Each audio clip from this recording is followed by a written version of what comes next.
منين وليت كنخدم مع الناس الانجليزيه دائما كنلاحظ نفس المشكل. بزاف كيشوفوا ان اللغه صعيبه وما كيعرفوش منين يبداو. وخلال هاد السنين اللي كنت فيها قريبه من التلاميذ ديالي تعلمت بزاف منهم وتعلمت حتى انا معاهم اكثر من 5 سنوات وانا عايشه مع هاد اللغه يوميا. كنقراها كندرسها وكنجرب طرق مختلفه باش نوصلها للي معايا. هنا عرفت السر مهم. التعلم مخصوش يكون معقد، بالعكس تقدر تبدا من دارك وبأبسط الوسائل. واخيرا غادي نقول لكم الطريقه اللي وصلت بها من E1 ل C1 من الدار وفابور. جميع الطرق اللي غادي نذكر في الفيديو ممتعه بزاف ماشي تقليديه، واهم حاجه انها بلا فلوس. هذا الفيديو غادي يتقسم على 3 مراحل. المرحله الاولى من E1 ل E2، المرحلة الثانية من E2 ل B1، والمرحلة الثالثة من B1 ل B2 ومن B2 ل C1. أول حاجة وأهم حاجة خاصك ديرها قبل ما تبدأ في الخطة ديالك هي تجري بالزربة الموقع دوالينغو انجليش تيست باش تعرف المستوى ديالك. ما يمكنش انت تقيس المستوى ديالك بنفسك، لأنه ممكن تقول أن المستوى ديالك ضعيف ويكون العكس. ممكن شي واحد يقول ان المستوى ديالو E1 يكون E2 او E2 يلقى راسو B1. هادشي علاش ما تضيعش وقتك وعرف المستوى ديالك. اول مستوى هو من E1 ل E2. في هذا المستوى ممكن تكون عندك معرفة بسيطة على الانجليزية بسبب المدرسة، ولكن للاسف الانجليزيه اللي تعلمنا في المدرسه ما كتعاونناش بزاف، حيت التركيز ديالها كيبقى غير على الحفظ ديال الكلمات والجرامر. واش هادشي كيعني ان من المستوى E1 ل E2 ما غاديش تقرا الجرامر والكلمات؟ لا، غادي تقراهم ولكن هاد المره بطريقه مختلفه. اول حاجه غنبداو بها هي الجرامر. طبعا كلنا عندنا فكره ان الجرامر مهم بزاف وبلا بيه ما غاديش نقدروا نتكلموا، وهذا الشيء راه بصح، ولكن واش كيعني ان الجرامر هو اهم كاتيجوري في اللغه؟ طبعا لا. هذا الشيء علاش كنقول لكم الطريقه اللي ممكن تعلم بها الجرامر بلا ما تحس وتستعمله في السبيكين بدون وعي بطريقه صحيحه. لذلك اول مصدر انا كنرشحه لبزاف الناس وهو ELLO.org. كما كتشوفوا الموقع مقسم لك دروس الجرامر على حساب المستوى ديالك بشرح مبسط، وكل درس كيكون معاه فيديو، ولتحت كتلقى حتى تمرين باش تختبر راسك. الموقع هذا خطير واي واحد فيه تجربه غيقول نفس الهضره عليه. اللي محتاجه منك دير هو كل نهار تدخل تتفرج في فيديو واحد فقط او تقرا قاعده جرامر وحده في النهار باش تولف بشويه بشويه، وبقيه القواعد غادي تتعلمها عن طريق الاستماع وانت غتشوف بنفسك. ثاني واهم حاجه انت محتاج تركز عليها في هذه المرحله هي البرونونسيشن او النطق. مبدئيا كاين فرق كبير ما بين النطق pronunciation والاكسنت او اللهجه. النطق هو واش الكلمه كتقولها صحيحه ولا لا. مثلا كلمه think بزاف كيغلطوا فيها وكينطقوها بحال sink، هنا الخطا في النطق. اما اللهجه فهي الطريقه اللي كتخرج بها الكلمات. مثلا كلمه water الامريكي كيقول لها water، البريطاني كيقول لها water، وحنا المغاربه نقدروا نقولوها water. كلشي صحيح غير هو كل واحد واللكنه ديالو. حنا هنا بغينا نضربوا العصفورين بحجر واحد، يعني نحسنوا اللسن والنطق في نفس الوقت باش الرحله ديالك من E1 E2 تبقى اقصر ما يمكن. لهذا غندخلوا القناه ايزي انجليش اللي غادي تلقاها هنا في اليوتيوب.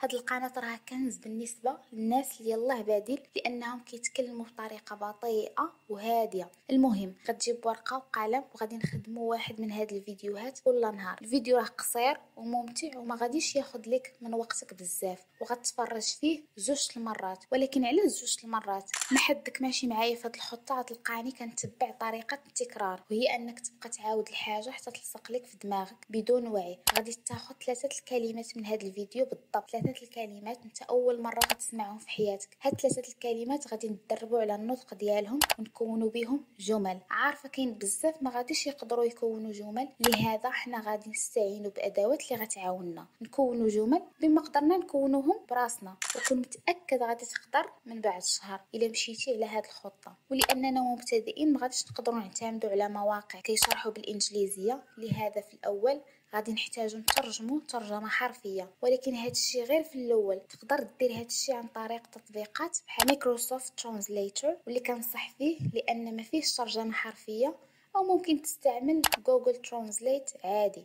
بعد ما عرفنا ترجمة هذه الكلمة في لغتنا غادي ناخدو هذه الكلمة ونحطوها في موقع youglish.com اللي غيطلع لك جمل وطريقة النطق ديالهم وحتى المعنى ديالهم. غتجيب هذيك الجملة وتكتبها في الورقة وتحاول تنطقها بحال الشخص اللي في الفيديو على الموقع. وإلا ما قدرتيش تنطقها بطريقة صحيحة، هادشي ماشي مشكل، ما تضغطش على راسك لأنك مازال محتاج وقت ومحتاج تسمع كيفاش كيهضروا native speakers باش تعرف تهضر بحالهم. اخر حاجه هي الكلمات. حنا ضربنا 3 العصافير بحجر واحد لاننا قدرنا نجمعوا listening والنطق وحتى الكلمات، ولكن ما نقدروش نكتفيو بثلاثه الكلمات الا بغينا نسرعوا عمليه تعلم اللغه. لهذا بغيت 10 دقائق من نهارك تدخل فيهم التطبيق بوسو language learning اللي كيعطيك كلمات في جمل وكيفيه النطق ديالهم. تطبيق خفيف ظريف وحتى التعلم فيه ممتع. بزاف ديال الناس كيسولوا شحال ديال الوقت باش ننتقل من مستوى E1 ل E2. الحقيقه هي ما كاينش جواب واحد، كل واحد والسرعه ديالو. كاين اللي كيتعلم بسرعه بلا ما يحس، وكاين اللي خاصو وقت اكثر. كل واحد عنده طريقه التعلم ديالو والتركيز ديالو وحتى الوقت اللي كيخصو كل نهار. ما تقيش نجاحك بالوقت اللي خديتيه، ولكن شوف التقدم ديالك بالمعرفه اللي وصلتي ليها. المهم هو الاستمراريه والممارسه اليوميه. الا كان المستوى ديالك E2 يعني انت غتبدا من هنا. يلا نشوف كيفاش غننتقلوا من E2 ل B1. هاد المرحله غنركزوا اول حاجه على السبيكين، وباش ما نتلفكمش بكثره المصادر غادي ندخلوا الموقع ell.org. هذا هو نفس الموقع اللي فتحنا باش ننتقلوا من مستوى E1 E2 باش نتقنوا الجرامر اكثر. وكما قلت لك ان الموقع مقسم دروس الجرامر والليسنين على حساب المستوى من E1 حتى ل C1، وكل درس كاين تمارين ديالو. تفتح كل نهار درس جديد من E2 تبدا به نهارك. ولكن هنا غادي نطلعوا في المستوى شويه وندخلوا واحد التدريب اللي مشهور واللي انا شخصيا كنستعمله مع التلاميذ ديالي، الشادوين. غادي تكرر كلام الشخص اللي في الفيديو وتحاول تقلد طريقة الكلام ديالو. هاد الطريقة كتساعدك بزاف باش تحسن النطق ديالك وتولي عندك طلاقة اكثر، حيت كتخلي ودنك وفمك يخدموا مع بعضياتهم. ومع التكرار المستوى ديالك غيطلع بسرعة وتولي تهضر بثقة اكبر. ثاني حاجة انت محتاج تركز عليها في هذا المستوى هي listening. والقناة اللي مناسبة جدا جدا جدا لهذا المستوى هي English Speaking Course. الفيديوهات اللي فيها مناسبة لمستوى E2 وفي نفس الوقت ممتعة وفيها كمية من الكلمات والقواعد ديال الجرامر اللي مشروحة بطريقة زوينة. هاد المرة التكنيك اللي غادي نستعملو مع الفيديو هي واحد التكنيك اللي كتعجبني بزاف، واللي الا درتيها لمده شهر كون متاكد غتنتقل لبي2 ماشي غير B1. اول خطوه غادي ناخذ الفيديو ونسمعوا ليه مره واحده. المرحله الثانيه غنطلعوا المستوى هاد المره نخرجوا 5 الكلمات من الفيديو، وكالعاده غادي نحطوا هاد الكلمات في موقع youglish.com كما درنا في المستوى السابق. غيطلع لك الجمله والنطق ديالها والشرح ديالها. غتدرب على النطق مزيان تعرف معنى الكلمه، ومن بعد غننتقلوا للخطوه الاهم. بغيتك تكتب سكريبت او نص قصير على كل حاجه انت فهمتيها من الفيديو اللي تفرجتي فيه، سواء كان هذا الفيديو كيشرح قاعده او كلمه او قصه. لخص هذا الشيء بالطريقه ديالك وكتبه في ورقه. ولا حسيتي براسك كتعاني شويه في مرحله الكتابه، حاول تعاود تسمع الفيديو مره اخرى، وهذه المره غتجيك الكتابه اسهل. كيفاش غنعرف ان هادشي اللي كتبت صحيح وما فيهش الاغلاط؟ غتاخد السكريبت ديالك وتحطه في موقع quibot.com. هو غيتكلف لك بتصحيح جميع الاخطاء، غيقترح عليك جمل تقدر تكتبهم بطريقه افضل، وبغيتك ترد البال الاخطاء ديالك سواء اخطاء الجرامر او سبيلين. اخر مرحله غادي ناخذ هذاك السكريبت ونقراو قدام المرايه بحال الا كتهضر مع الناس، وقرا بكل ثقه بحال الا راك في شي مؤتمر. وما تنساش ان خاصك كل شهر تدخل الموقع دوالينغو انجليش تيست وتعاود تيست من جديد باش تعرف واش انتقلتي للمستوى التالي او راك مازال في نفس المستوى. في هذه المرحله غتحاول تزير راسك وتركز على السبيكين بزاف باش باذن الله تقدر تفهم وتهضر باللغه الانجليزيه. اول حاجه غنبداو بها نهارنا هي التونغ تويستر، اللي معناهم جمل صعيبه في النطق حيت فيهم بزاف ديال الحروف متشابهه. الهدف منهم هو تدريب اللسان باش يولي خفيف وسريع ملي كتنطق الانجليزيه. الفائده ديال التونغ تويسترز هي انهم كيعلموك كيفاش تحرك لسانك بطريقه صحيحه وكيخليوك تركز على التفاصيل الصغيره في النطق. وزياده على هذا الشيء راهم ممتعين، يعني كتعلم وكتستمتع في نفس الوقت. ثاني حاجه غنركزوا عليها هي reading. افضل موقع لهذه المهمه واللي كيعجبني بزاف وهو News and Levels، اللي كيعطيك اخبار ومقالات في مختلف المجالات وعلى حساب المستوى ديالك. الموقع مقسمهم من المستوى 1 الى المستوى الثالث. لان المستوى ديالك مازال متوسط غتختار المستوى الثاني.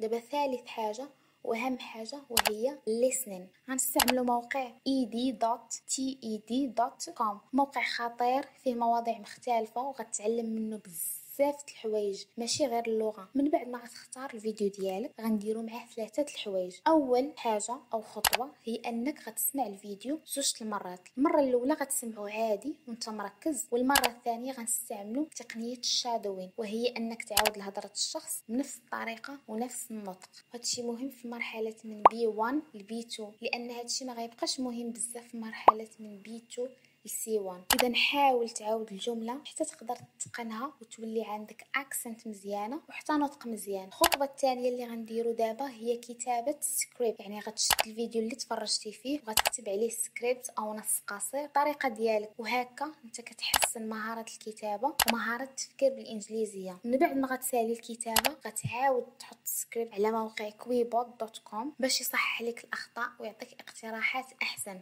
هنا غننتقلوا للسبيكين، يعني غتشد هذاك السكريبت تحطه على جنب هاد المره وتحاول ترتجل وتهضر بلا ما تشوف في الورقه، وتهضر كل ثقه وراحه قدام المرايه، وتحاول تلخص الفيديو بحال كيما لخصتيه في الورقه. اخر حاجه بغيت نختم لكم الفيديو بافضل واحسن تدريب واللي دائما كنصح به اي واحد كيطلب نصيحتي في تعلم الانجليزيه، هو تبدا تهضر بها كل نهار، لان الممارسه اليوميه هي السر باش لسانك يتطلق في الهضره وما تبقاش تفكر بزاف قبل ما تهضر. لهذا كنرشح لكم موقع conversation exchange واللي جربت شخصيا، لان فيه ناس حقيقيين وبلا ما تخلص حتى درهم، غير هو كيبغي شويه الصبر حيت ماشي كاع الناس كيكونوا ملتزمين. وحتى الا كنتي غير بوحدك حاول تهضر الانجليزيه كل نهار، بحال مثلا توصف شنو كدير شنو كتشوف او حتى الافكار اللي كتفكر فيها. بهذا نكونوا سالينا الفيديو ديالنا، كنتمنى تكونوا استفدتوا، كنتمنى لكم التوفيق في هذه